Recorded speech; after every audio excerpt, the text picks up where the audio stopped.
Okay, this week I've been teaching this extraordinary graphic novel called Fun Home.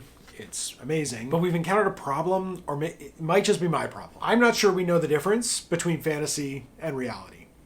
And I know that's a crazy thing to say. It's a crazy thing to say out loud on Al Gore's internet. On one level, we have to make the distinction between truth and fiction, fantasy and reality, or else we're insane. I know that Spider-Man is not real.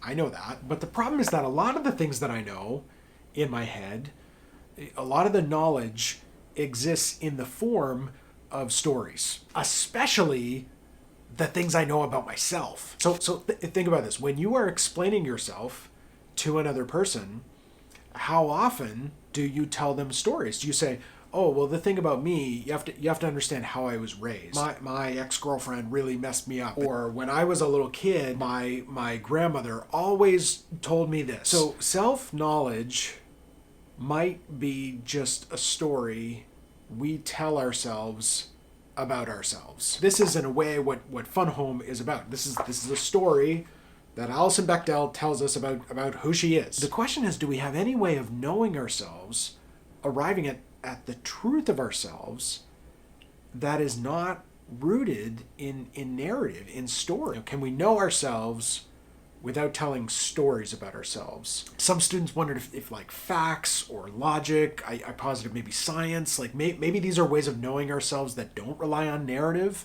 and the techniques of fiction. But I think on some deep level, we have to come to terms with how much of reality and our sense of reality and our sense of ourselves is structured by narrative. I don't know.